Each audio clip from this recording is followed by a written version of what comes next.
Hey guys, so I am going to show you right now how to make your wild and wacky hair using lines and patterns.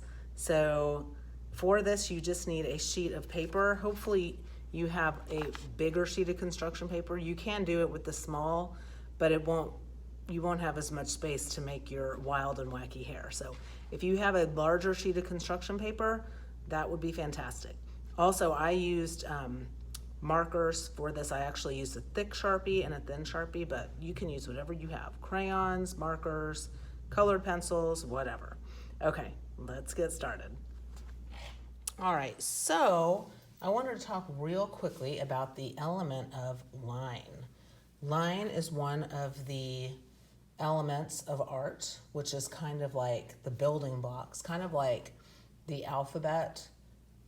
Or you need letters in order to create words and sentences and paragraphs and stories. Well, you need the elements of art to create art, and line is one of those elements. It's a very important element. And there are lots of different kinds of lines. Here are some examples. You have your vertical line, which goes up and down. Horizontal is side to side. Diagonal is corner to corner. Those are the directions that a line can travel. Zigzag, spiral, dotted, curvy, straight, thick, thin, parallel, crosshatched. There are so many different varieties of line. And this definition says that a line is a mark with a greater length than width. I actually like to think of a line more as a dot that went for a walk. But you can, of course, define it however you want to. So we're going to be using lots of these different types of lines in this activity. We're also going to be creating patterns with our lines. So a pattern is, zoom in here, a mark, oh, sorry, that's the definition of line. A pattern is in art, is made by repeating visual elements. So the visual element in this case is line. You can also have patterns using the other elements such as color and so on, but we're going to be focusing on line in this activity, and maybe shape as well. You can make shapes in your art, and you can use pattern to repeat those shapes. So here are just some examples of different patterns. I also have this sheet that has examples of different patterns as well. And in the virtual classroom, there is a sheet that has different patterns that you can download and print if you would like to get some ideas for different patterns. You can also take a screenshot of this. There's another side with lots of different patterns. All right, so now we're gonna actually get started on making our wild and wacky. All right, so I am taking my big paper, my construction paper, and I have it in the vertical position, which means that it's up and down. This is the horizontal position, which is side to side. This is vertical. Okay, now I'm gonna fold it in half. Let's see if I can lift this up a little bit higher so you can see the paper. Okay, so I'm folding it in half like a hot dog. Okay, so now my paper has a crease down the middle, and now I'm gonna keep it folded, and I'm gonna fold it in half up like this. All right, now I'm gonna unfold it. I'm gonna leave it folded in half like a hot dog, but I have a crease right here now. And I'm gonna take a pencil. This is where I'm going to be cutting out the space where I'm gonna put my face. So there's my opening. Here is my creased part. I'm gonna start a little bit below this center crease, and I'm gonna probably like the tip of my finger, draw a little line. And then I'm gonna do the same. I wanna leave maybe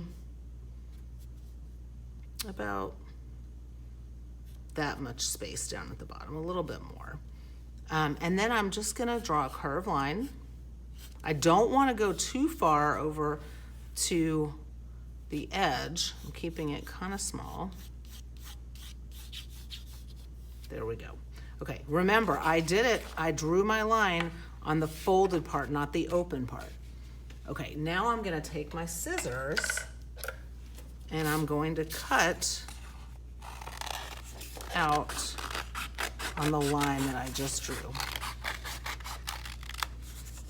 Okay.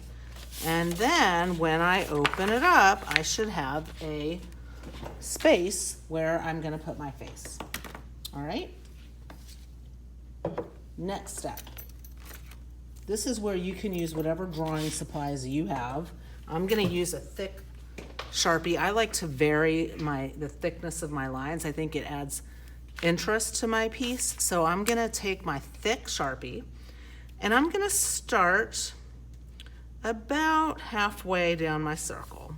And I'm just gonna make some crazy lines like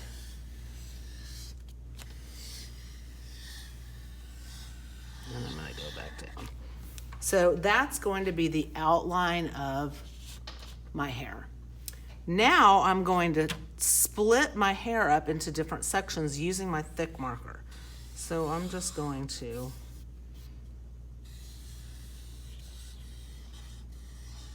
that's the hair going around my face. You can do this however you want.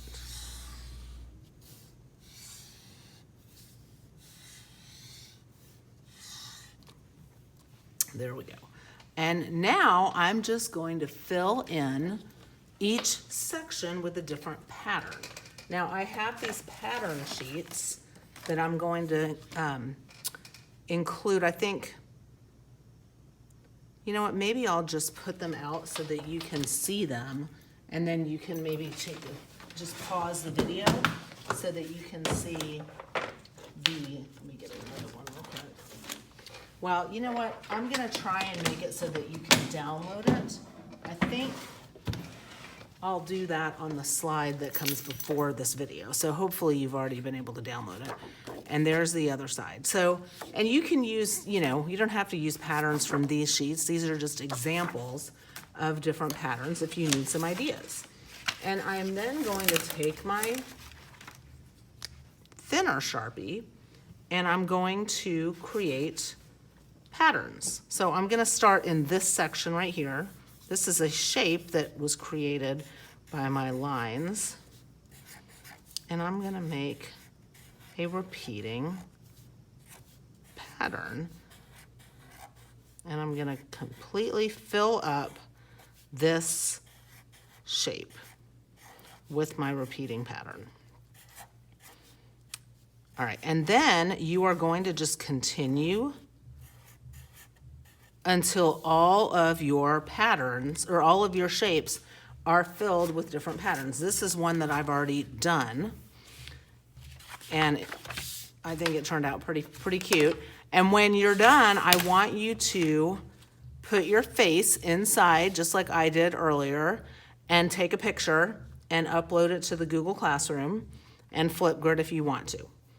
I'm trying to think if there was anything else that I needed to mention to you guys.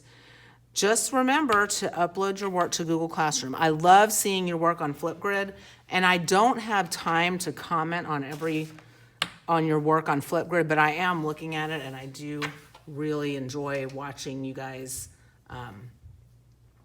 show your artwork on Flipgrid. But like I said, I just don't have time to respond to the work on Flipgrid. So anyway, keep up the great work, have fun, and I will see you next time.